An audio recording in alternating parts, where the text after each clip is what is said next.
একটা শক্ত খোলসের ভেতরে কোনো পাইপ নেই, কোনো মেশিন নেই, তবুও প্রতিটি নারকেলের ভেতরে তৈরি হয় বিশুদ্ধ মিষ্টি পানি। কিন্তু প্রশ্ন হলো, এই পানি আসে কোথা থেকে?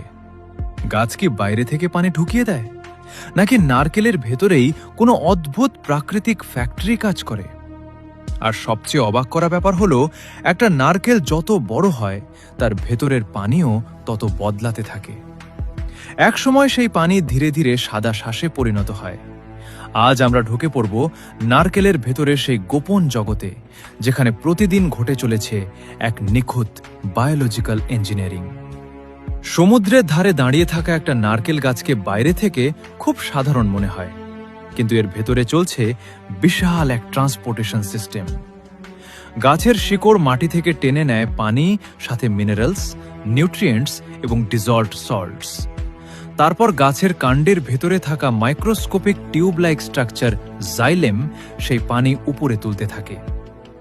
মাটি থেকে প্রায় ৩০ থেকে ৪০ ফুট উপরে একটা ছোট সবুজ নারকেলের ভেতরে পৌঁছায় সেই পানি।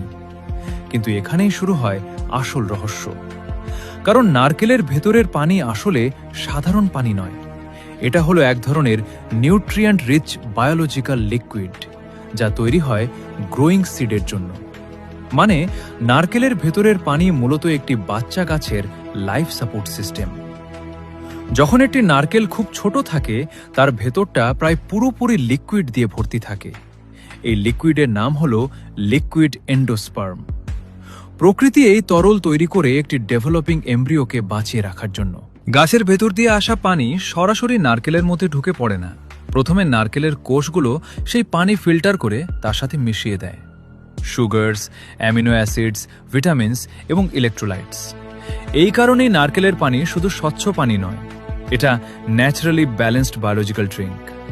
এর মধ্যে থাকে পটাশিয়াম, ম্যাগনেসিয়াম, সোডিয়াম এবং ন্যাচারাল সুগারস। অর্থাৎ গাছ শুধু পানি পাঠায় না, সে পানিকে ট্রান্সফর্ম করে। আর পুরো কাজটাই হয় নারকেলের খোলসের ভেতরে সম্পূর্ণ সিল্ড অবস্থায়। ভাবুন একবার, কোনো মানুষের তৈরি ফ্যাক্টরি ছাড়াই একটা গাছ নিজেই তৈরি করছে স্টেরাইল নিউট্রিয়েন্ট ড্রিঙ্ক। এবং সবচেয়ে অবিশ্বাস্য ব্যাপার হলো, নারকেলের ভেতরের পানি সাধারণত ব্যাকটেরিয়া ফ্রি থাকে, কারণ বাইরের শক্ত শেল এবং ফাইবার লেয়ার এটাকে বাইরের কন্টামিনেশন থেকে রক্ষা করে।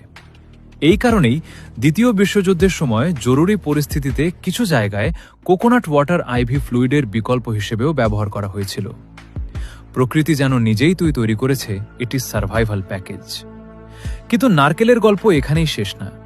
সময় যত যায়, নারকেলের ভেতরে সেই পানি ধীরে ধীরে কমতে শুরু করে, কারণ সেই লিকুইড এন্ডোস্পার্ম ধীরে ধীরে সলিড এন্ডোস্পার্মে পরিণত হয়। সহজ ভাষায়, যে পানি একসময় ভেতরে ভাসছিল সেটাই পরে সাদা নারকেলের শাঁসের রূপ নেয়। মানে আপনি যখন নারকেলের শাঁস খান, তখন আসলে আপনি সেই পুরনো পানির ট্রান্সফর্মড ভার্সন খাচ্ছেন। প্রকৃতি এখানে শুধু পানি জমা রাখেনি, সে ভবিষ্যতের জন্য এনার্জি স্টোর করেছে। যখন নারকেল মাটিতে পড়ে অঙ্কুরিত হবে, তখন সেই শাঁস এমব্রিওকে খাবার যোগাবে। অর্থাৎ নারকেলের ভেতরে থাকা পানি কখনো শুধু পানি ছিল না, এটা ছিল একটি গ্রোয়িং লাইফের জন্য কেয়ারফুলি ডিজাইনড নিউট্রিয়েন্ট সিস্টেম। একটা সিল্ড পৃথিবী, যেখানে পানি ধীরে ধীরে খাবারে পরিণত হয়। আমরা যখন একটা নারকেল হাতে নিই, তখন বাইরে থেকে শুধু শক্ত একটা ফল দেখি, কিন্তু তার ভেতরে লুকিয়ে থাকে বায়োলজি, কেমিস্ট্রি আর সার্ভাইভাল ইঞ্জিনিয়ারিং এর অসাধারণ সমন্বয়। মাটির পানি গাছের ভেতর দিয়ে উঠে এসে একটা সম্পূর্ণ স্টেরাইল নিউট্রিয়েন্ট চেম্বারে পরিণত হয়, আর সেই তরলই একসময় হয়ে যায় ভবিষ্যৎ জীবনের খাদ্য। তো আজকের এই টপিকটি তোমাদের কেমন লেগেছে কমেন্টে অবশ্যই জানাও তোমাদের মতামত। আর পরবর্তী ভিডিওতে কোনো টপিক দেখতে চাও, সেটাও কমেন্ট করে জানাতে ভুলো না।